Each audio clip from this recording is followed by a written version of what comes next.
আর মাত্র কিছু মাসেরই অপেক্ষা, তারপরেই রাজ্যে 2026 বিধানসভা নির্বাচন।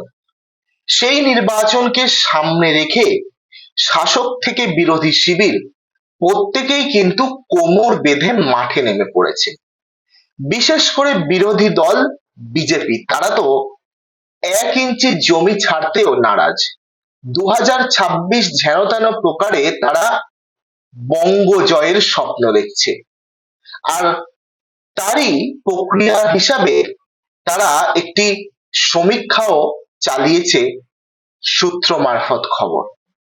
তারা চাইছে বিশেষ করে মুখ্যমন্ত্রী মমতা বন্দ্যোপাধ্যায়কে কঠিন লড়াইয়ের মুখে ফেলতে। মুখ্যমন্ত্রীর বিরুদ্ধে লড়াইতে একজন স্ট্রং নেতা হিসাবে বিরোধী দলনেতা শুভেন্দু অধিকারীকে দায়িত্ব দিয়েছিলেন পদ্মশিবির। সেই দায়িত্ব পাওয়ার পর বছরের গোড়া থেকেই কিন্তু কাজ শুরু করে দিয়েছিলেন তিনি। সেই সূত্রেই এবার ভবানীপুর বিধানসভা কেন্দ্রে ওয়ার্ড এবং বুথের পরিস্থিতি সম্পর্কে স্পষ্ট ধারণা পেতে সমীক্ষা করিয়েছেন শুভেন্দু অধিকারী। দক্ষিণ কলকাতার বিজেপি সূত্রের খবর, সেই সমীক্ষার প্রাথমিক রিপোর্টও হাতে পেয়ে গিয়েছেন বিরোধী দলনেতা। এই ভবানীপুর বিধানসভা কেন্দ্র, এই বিধানসভা কেন্দ্রকে কিন্তু অনেকেই মিনি ভারতবর্ষ বলেও চিহ্নিত করেন। কারণ কি?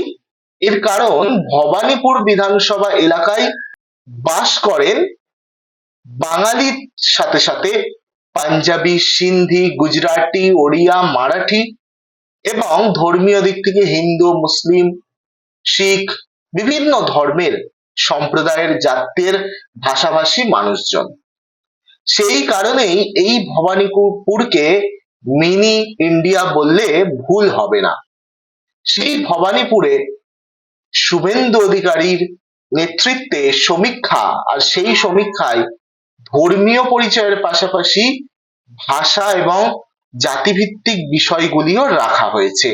ভবানীপুরে কত শতাংশ ব্রাহ্মণ, কত শতাংশ কায়স্থ, কত শতাংশ চামার বা মুচি সম্প্রদায়ের মানুষ রয়েছেন, তাও সমীক্ষায় উঠে এসেছে। সমীক্ষার রিপোর্ট অনুযায়ী ভবানীপুরে সবচেয়ে বেশি সংখ্যায় ভোট রয়েছে নাকি কায়স্থ সমাজে। 26.2% প্রতিনিধিত্ব রয়েছে তাদের। মুসলিম সমাজের যে প্রতিনিধিত্ব তা প্রায় 24.5%। পূর্বাঞ্চলীয় ভোটার 14.9%, মারোয়ারি ভোটার 10.4% এবং ব্রাহ্মণ ভোটার 7.6%। এই ভবানীপুর বিধানসভা কেন্দ্র কলকাতার মধ্যে অবস্থিত। আর এই কলকাতার প্রায় কলকাতা পুরসভার 8টি ওয়ার্ড নিয়ে এই বিধানসভা গঠিত। কোন কোন ওয়ার্ড?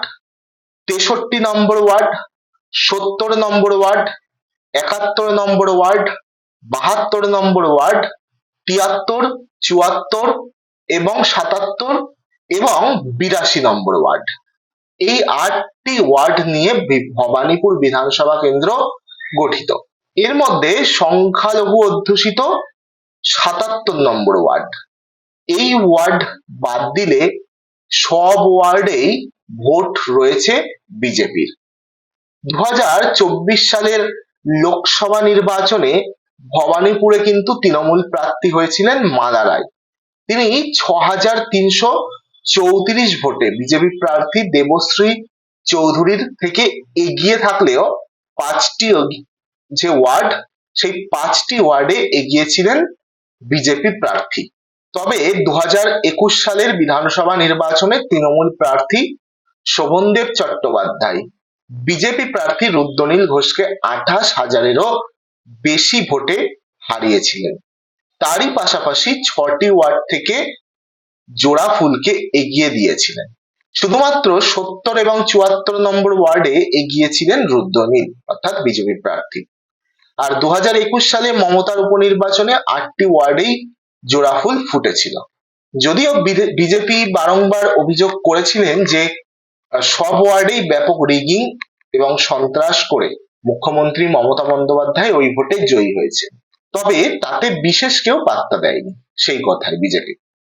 এবার 2014 সাল এবং 2019 সাল, এই দুই সালের লোকসভা নির্বাচন বিজেপিকে খানিকটা হলেও ভরসা যোগাচ্ছে। কেন? কারণ 2014 সালে সকলকে চমকে দিয়ে দক্ষিণ কলকাতার তৃণমূল সাংসদ সুব্রত বক্সিকে 176 ভোটে পিছনে ফেলে দিয়েছিলেন বিজেপি প্রার্থী তথাগত রায়। এমনকি মুখ্যমন্ত্রীর বাড়ির 73 নম্বর ওয়ার্ডেও জয় পেয়েছিল বিজেপি। 2019 সালে 3,500 ভোটে তৃণমূল প্রার্থী মালা রায় এগিয়ে গেলেও সেবার মুখ্যমন্ত্রীর বাড়ির 73 নম্বর ওয়ার্ড সহ 6টি ওয়ার্ডে এগিয়েছিলেন বিজেপি প্রার্থী চন্দ্রকুমার বসু। এমনই সব ভোটের পরিসংখ্যানে ভরসা করে শুভেন্দু অধিকারীকে ভবানীপুরের যে ময়দান সেখানে নামিয়েছে কিন্তু বিজেপি। দলের তরফে দায়িত্ব পাওয়ার পরই চুপিসারে ওই সমীক্ষা করিয়েছেন তিনি, এমনটাই কিন্তু জানা যাচ্ছে। এই যে তথ্যটা আজকে আপনাদের সামনে তুলে ধরলাম, 2026কে কেন্দ্র করে বিজেপি এবং শুভেন্দু অধিকারী তারা ভবানীপুরকে নিয়ে আলাদা করে ভাবছেন, এই তথ্যটি আমরা সংগ্রহ করেছি একটি প্রথম সারির সংবাদ পত্রের মাধ্যমে। সেখান থেকে আমরা এই তথ্যটি পাই এবং সেটি আপনাদের সামনে প্রতিবেদন আকারে তুলে ধরলাম। যদি আপনাদের আজকের প্রতিবেদনটি ভালো লাগে অবশ্যই আপনারা আবারও নজর রাখুন আমাদের চ্যানেলে। আবার নতুন নতুন প্রতিবেদন নিয়ে আসবো খুব শীঘ্রই।